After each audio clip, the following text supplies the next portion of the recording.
Hey everyone, I'm Julie Cephalou and I'm so glad you're joining me today for the 6th month of the TQS Block of the Month for 2014.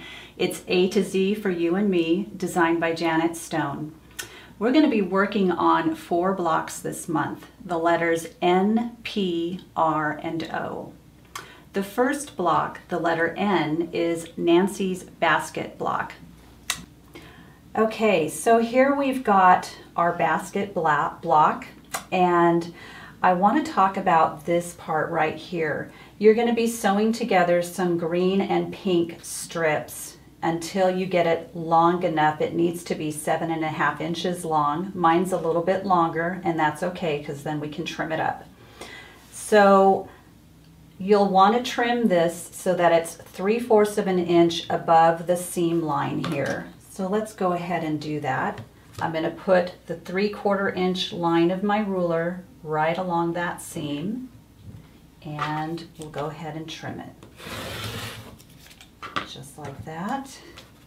And then we can also at the same time go ahead and trim the sides so that it's straight along this edge as well.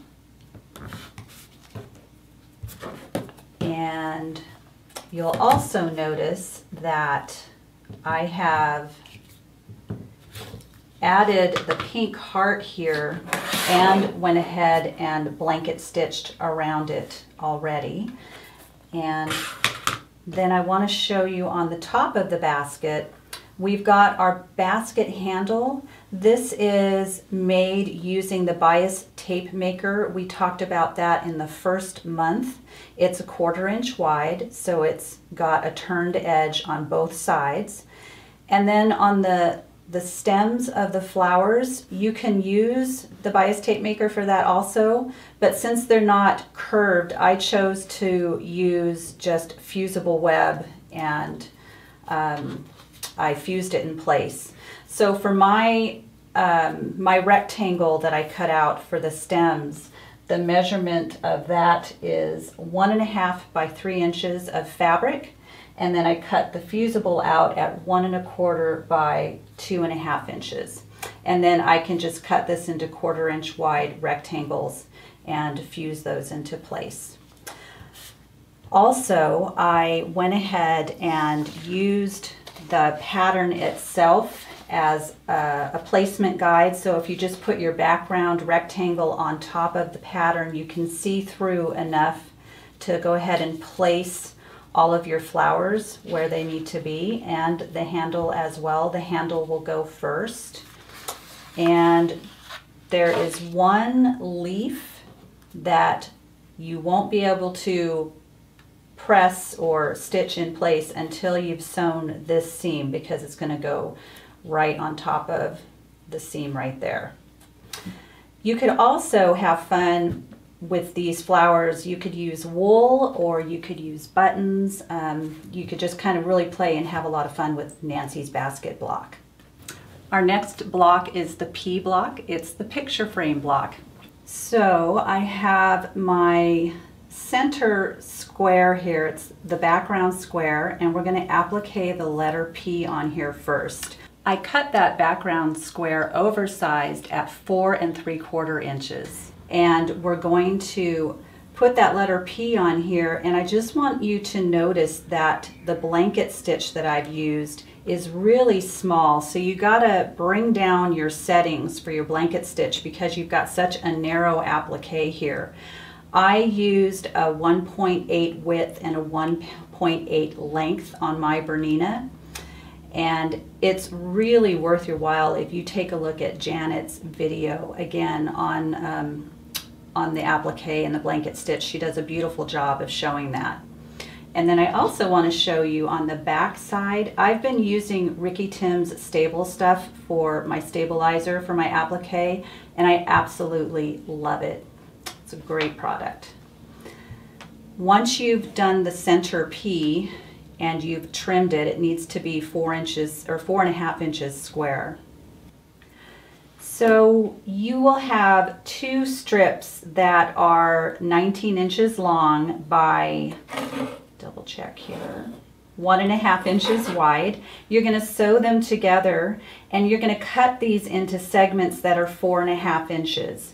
And I just want to show that when I cut strips like this, I think it's really important that I place the line of my ruler on that center seam. It's just more consistent and more accurate that way. So I've got my line running on my seam there, and I'm at 4.5 inches over here, and I can go ahead and cut this.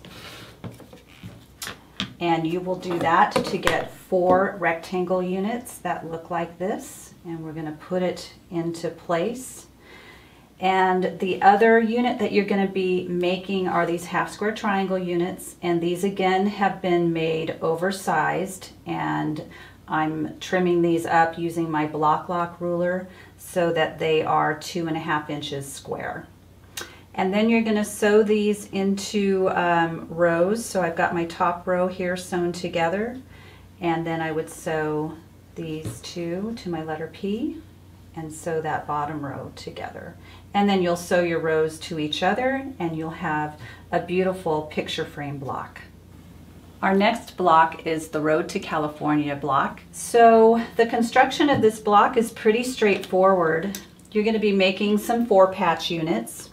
So I've got a blue and gold 4-patch here, and I want to point out that on the pressing of this, I've again swirled this center seam allowance. And let me give you a good look at how I do that. So I've got my squares sewn together, and from the wrong side I can just give this a little twist, and it just pops open right there, those seams. And so I'm pressing one side of the seam down and the other side up, just like that, and then it lays nice and flat in the middle there. And you're also going to be making some half square triangle units. You'll have 4 of them. Again, these are oversized, and you'll need to trim them down to 1.5 inches square. And you'll be sewing these into pairs and then sewing the pairs together. And then we'll eventually sew all of these together, and you will be on your way to California before you know it. Our last block for this month is the Ohio Star block. It's one of my favorite classic stars. So let's take a look at it. Here it is, the Ohio Star. It's made up of quarter square triangle units, and we're going to be making 4 of them. And let me show you how those are put together. You're going to start by making some half square triangle units. You'll have 2 that are blue and green and 2 that are blue and red. You're not going to trim these down. You're going to use them just as they are. They're still oversized. And you're going to pair up 2 of them right sides together so that you've got opposite colors facing each other. So when you peel it back, it should look like this. That center seam should nest just right. And then you're going to draw a line from corner to corner, and that line should be perpendicular to this stitched line here. So I've done that here. I've drawn my line, and I have sewn 1/4 inch on each side of that line, and then we're going to cut that apart. So let's cut it on the drawn line. And when you open it up, there's your quarter square triangle. And on the back, again, let me show you, we're going to press that with the swirl. So I want this seam to go up and this one to go down, and we're going to just pop open those seams in the middle. And then you'll press that from this side. And now we need to trim these up. We're going to trim them to 2.5 inches square, and let me show you how we're going to do that. Okay, so I'm going to take a ruler that has a 45-degree line on it, and that line is going to go right along my seam here. And I want to make sure that the 1.25 inch mark on my ruler is right in the center of all of these seams, because that's the middle of my 2.5 inch square. Once you've got that lined up, you can go ahead and trim these two sides. And then we can turn it around and trim the other two sides. This time we're lining up those cut edges with the 2.5 inch marks on our ruler, like that. And again, that diagonal line is following my seam right down the middle. And there is my perfect quarter square unit. And then we're going to sew these into rows. So I've got a center gold square here and my 4 quarter square triangle units and some plain squares in the corner. And we're going to be pressing towards the plain squares. And one of the things that's really important when you're sewing your rows together is to get this nice and straight and square right here at these seams where they all converge. And to do that, again, I used a setting pin. So if I flip this over right sides together, I'm going to make sure that my pin goes right down the center of that X made by my stitches. And then it's also going to go right here where these seams converge right there. And I'm going to get a really nice intersection there. And then I will have a completed Ohio star. This should measure 6.5 inches when it's unfinished. And after that you'll be adding some border background squares to it, and then you'll be adding this unit to the O, which goes right here. And I want to show you one thing on the letter O and how you can cut these little triangles out of it.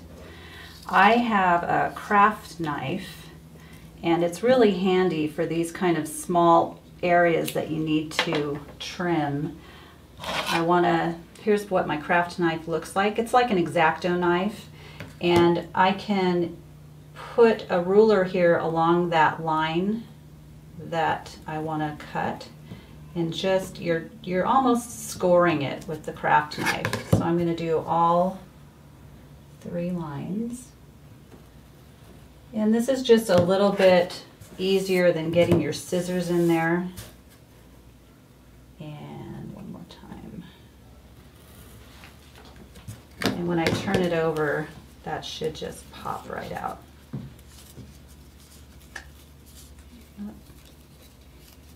Oh, there's always one stubborn thread. There we go.